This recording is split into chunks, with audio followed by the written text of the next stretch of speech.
Essa é a nossa última sessão do terceiro propósito, que é ser como Cristo. Criado para ser como Cristo, crescer com maturidade. Uma coisa muito importante que você deve aprender, vai levar o resto da sua vida. Não existe algo chamado maturidade espiritual instantânea. Não existe uma pílula que você possa tomar, um seminário que você possa assistir, ou uma fita, um CD que você possa ouvir. É uma experiência que você possa ter que lhe transforme instantaneamente e você não terá mais problemas, dificuldades pelo resto da sua vida e você vai simplesmente viver uma vida consagrada. Não, é um processo. A Bíblia nos diz que nós crescemos de um grau de glória para o outro. Somos transformados de glória em glória, de um nível de maturidade para outro. É exatamente como crescemos fisicamente. No crescimento físico, o bebê cresce através de certos estágios. Primeiro, o bebê tem que aprender a respirar. Depois, tem que aprender a comer. Tem que aprender a comer antes de aprender como andar. Aprender a andar antes de aprender como falar. Aprender a falar antes de aprender matemática. E muitas outras coisas. Há estágios de desenvolvimento no crescimento físico pelos quais todos passamos. Crescemos em velocidades diferentes, mas todos passamos pelos mesmos estágios. Da mesma forma, na vida cristã, você tem que aprender como andar para poder andar antes de aprender a falar para poder falar. E Deus não espera que você amanhã seja um Billy Graham ou um super evangelista. Ele disse, comece como um bebê, dê passos de bebê, um de cada vez. Nesse capítulo vamos falar sobre como o crescimento é lento, pois é como plantar uma semente. Se eu plantar uma semente no chão, não vou lá no dia seguinte e cavo a terra para ver se já cresceu. Não. Eu só vou deixar lá e esperar até que cresça. Você passa por estações na sua vida. Você passa por todas as 4 estações muitas vezes. Primavera, verão, outono e inverno. No tempo de primavera da sua vida, você vê as flores brotando e você está crescendo e você diz, que legal, eu estou crescendo muito rápido. E no verão, vêm os frutos e você está dando fruto. Que maravilha, estou dando frutos, excelentes frutos na minha vida. Mas aí você chega no outono, e no outono todas as folhas caem, e você é um galho nu. E quando você pensa que não sobrou nada, vem o inverno. E o inverno é escuro e frio. Às vezes você não vê o sol por dias, e parece que nada está acontecendo na sua vida. Mas é nesses tempos de inverno que você está aprofundando suas raízes. Talvez você esteja no inverno de sua vida agora, sentindo como se não estivesse produzindo muito fruto. Mas não se preocupe, a primavera está chegando. Você vai passar por estágios da vida e vai passar pelas estações da vida. E isso leva tempo. Não seja duro consigo mesmo. A Bíblia diz, aquele que começa a boa obra em vocês vai completá-la até o dia de Jesus Cristo. O que ele começa, ele vai terminar. Uma vida com propósitos, de Rick Warren. Dia 28. Isso leva tempo. Tudo na terra tem seu tempo próprio, seu momento apropriado. Eclesiastes capítulo 3, versículo 1. Tenho certeza de que Deus, que começou a boa obra em vocês, continuará ajudando-os a crescer em sua graça até quando sua tarefa em vocês estiver finalmente terminada, naquele dia em que Jesus Cristo voltar. Filipenses capítulo 1, versículo 6. Não existem atalhos para chegar à maturidade. Levam-se anos para chegarmos à idade adulta e é necessária toda uma estação para que um fruto cresça e amadureça. O mesmo se dá com o fruto do Espírito. O desenvolvimento do caráter cristão não pode ser apressado. O crescimento espiritual, assim como o físico, exige tempo. Quando você tenta proporcionar um amadurecimento mais rápido a um fruto, ele perde o sabor. Nos Estados Unidos, os tomates são normalmente colhidos antes do amadurecimento, para evitar a deterioração durante o transporte até o varejista. Então, antes de ser vendidos, os tomates verdes são pulverizados com gás carbônico, que os torna vermelhos instantaneamente. Tomates pulverizados são comestíveis, mas não são páreo para o sabor de um tomate devidamente amadurecido no pé. Enquanto nos preocupamos com a rapidez de nosso crescimento, Deus se preocupa em ver-nos crescer fortes. Deus vê nossa vida desde a eternidade e para a eternidade. Por isso, nunca está com pressa. Lane Adams certa vez comparou o processo de crescimento espiritual com a estratégia usada pelos aliados durante a Segunda Guerra Mundial na libertação das ilhas do Pacífico Sul. A primeira ação era preparar o terreno da ilha, enfraquecendo a resistência, lançando bombas dos navios contra os fortes ao longo da costa. A seguir, um pequeno grupo de fuzileiros desembarcava e estabelecia uma cabeça de praia, que é uma minúscula parte da ilha que podiam controlar. Depois que a cabeça de praia estava segura, começava um longo processo de libertação do restante da ilha, pouco a pouco. Com o tempo, toda a ilha ficaria sob controle dos aliados, mas sempre à custa de violentas batalhas. Adams estabelece a seguinte analogia. Antes de Cristo alcançar a nossa vida no momento da conversão, ele algumas vezes precisa preparar o terreno, permitindo assim a ocorrência de alguns problemas com os quais não podemos lidar. Embora algumas pessoas abram a vida para Cristo, tão logo ele bata a porta, a maioria de nós resiste e fica na defensiva. A experiência mais comum antes da conversão é ouvir Jesus dizendo: "Eis que estou à porta e bombardeio". No instante em que você abre um espaço para Cristo, Deus estabelece uma cabeça de praia em sua vida. Você pode até imaginar que já entregou a vida inteiramente a Ele, mas a verdade é que há uma boa parte dela que você nem mesmo conhece. Só se pode entregar a Deus aquela parte que consegue compreender. Ótimo! Uma vez que Cristo estabelece uma cabeça de praia, ele começa a campanha para conquistar mais e mais território, até que sua vida seja completamente dele. Batalhas se seguirão, mas a vitória é certa. Temos a promessa de que aquele que começou a boa obra em vocês vai completá-la até o dia de Cristo Jesus. Isso está em Filipenses, capítulo 1, versículo 6. Discipulado é o processo no qual se toma a forma de Cristo. A Bíblia diz: a fim de que o corpo todo seja edificado até chegar o tempo em que, na unidade da fé em comum e do conhecimento em comum do Filho de Deus, alcancemos a verdadeira maturidade, aquela medida de desenvolvimento implícita na expressão a plenitude de Cristo. Efésios capítulo 4, versículo 13. Tornar-se semelhante a Cristo é seu destino final, mas a jornada durará toda uma vida. Até aqui, vimos que essa jornada envolve acreditar, pela adoração, pertencer, pela comunhão e transformar-se, pelo discipulado. Deus deseja que você se torne cada dia mais parecido com Ele. Você começou a viver uma nova vida, na qual está sendo feito de novo e se tornando como aquele que o criou. Colossenses capítulo 3, versículo 10. Hoje somos obcecados por rapidez, mas Deus se interessa mais por resistência e constância. Preferimos o jeitinho, o atalho, a solução imediata. Queremos um sermão, um seminário ou uma experiência que resolva instantaneamente todos os nossos problemas, retire todas as nossas tentações e nos alivie o sofrimento. Mas a verdadeira maturidade jamais será resultado de uma única experiência, por mais contundente e emocionante que seja. Crescer é um processo gradual. A Bíblia diz: somos transfigurados como o Messias, e nossa vida se torna cada vez mais deslumbrante e bela à medida que Deus entra em nossa vida e nos tornamos como Ele. 2 Coríntios, capítulo 3, versículo 18. Por que demora tanto tempo?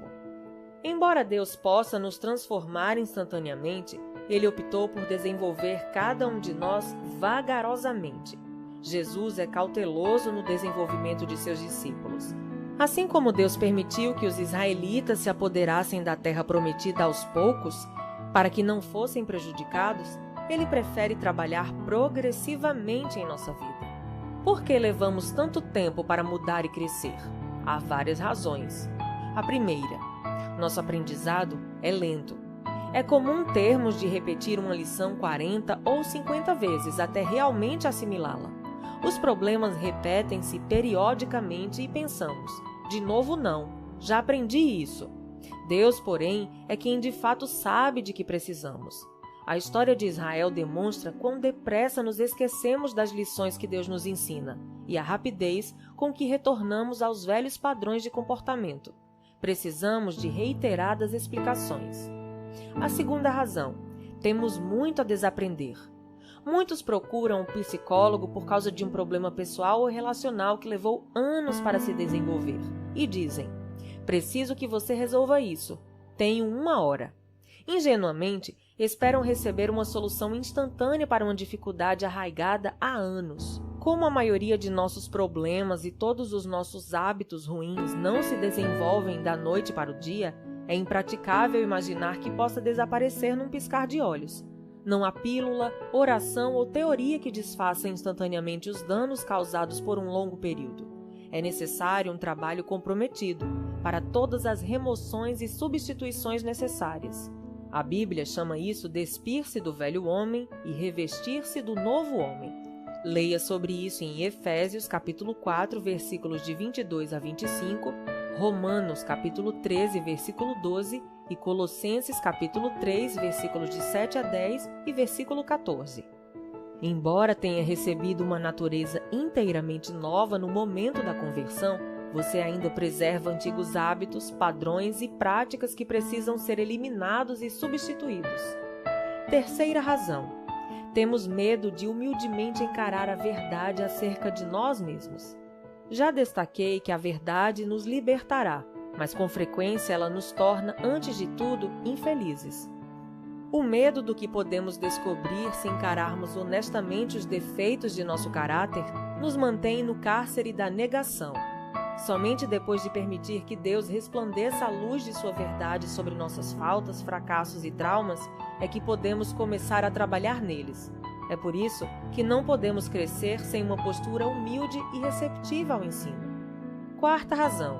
Crescer é quase sempre doloroso e assustador.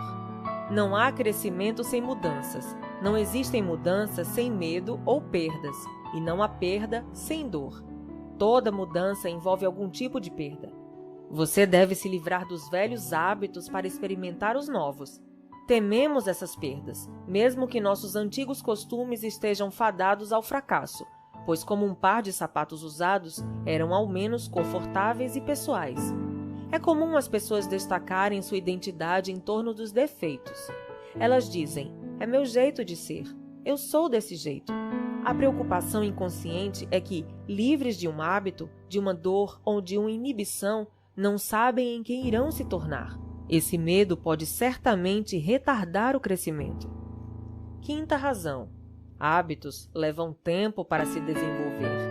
Lembre-se de que seu caráter é a soma total de seus hábitos.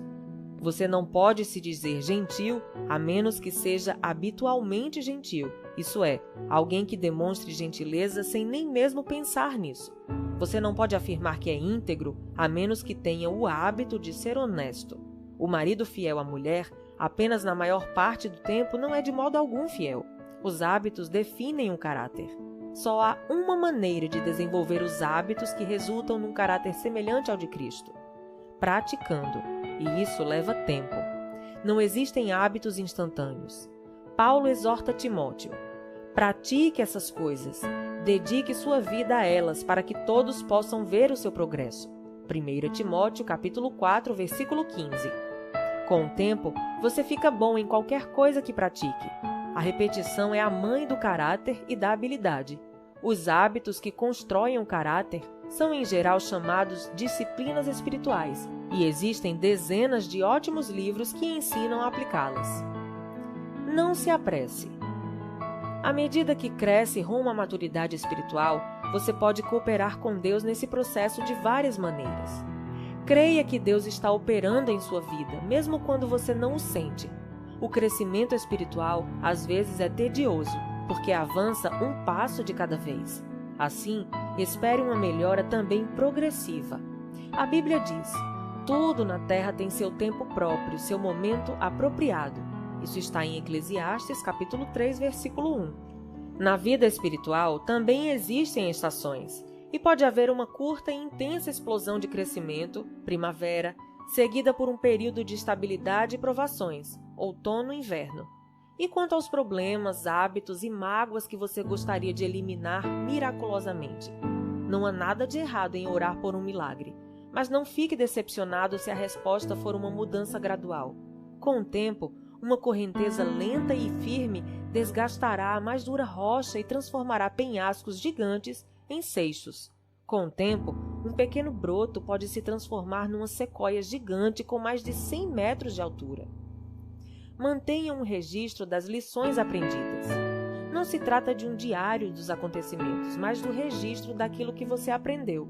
Anote esclarecimentos e lições de vida que Deus lhe transmite a respeito dele, de você, da vida, dos relacionamentos e de tudo mais.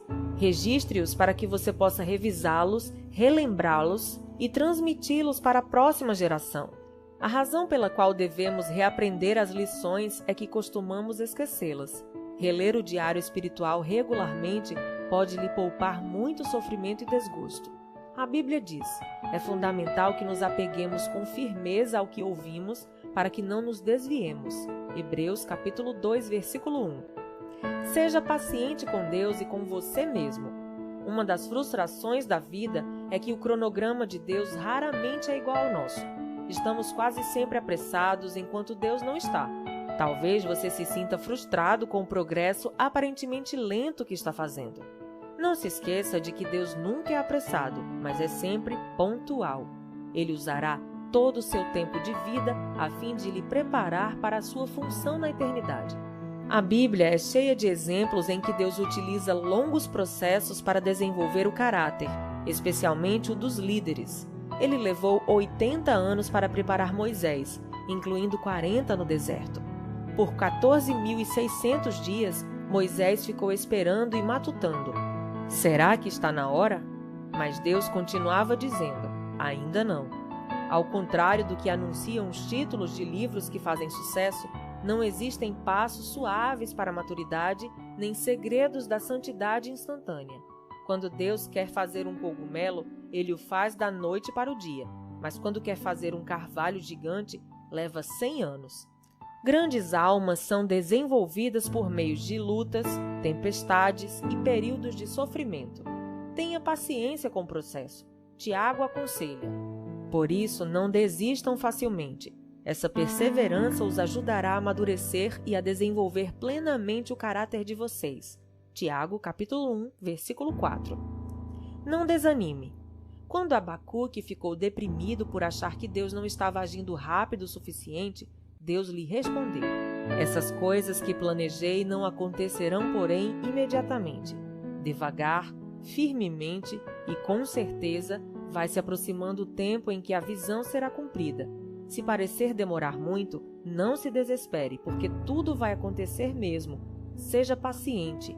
O cumprimento dessa promessa não vai chegar nenhum dia atrasado. Abacuque, capítulo 2, versículo 3. O atraso não é uma negativa de Deus. Lembre-se de quanto você já passou, não de quanto terá de passar. Você não está onde deseja estar, mas também não está onde costumava estar. Tempos atrás, alguns cristãos americanos usavam um broche com as letras P, B, P, G, I, N, F, W, M, Y. Significava: por favor, seja paciente. Deus ainda não concluiu a obra dele em mim. Deus também ainda não concluiu a obra dele em você. Então, siga em frente. Até mesmo a lesma alcançou a arca por perseverar. Dia 28. Pensando sobre meu propósito de vida. Tema para reflexão: não existem atalhos para chegar à maturidade. Versículo para memorizar: Deus começou a fazer uma boa obra em vocês, e tenho certeza de que Ele a continuará até que seja concluída quando Jesus Cristo voltar outra vez. Filipenses capítulo 1, versículo 6. Pergunta para meditar: em que área de meu crescimento espiritual preciso ser mais paciente e persistente? Até o próximo áudio.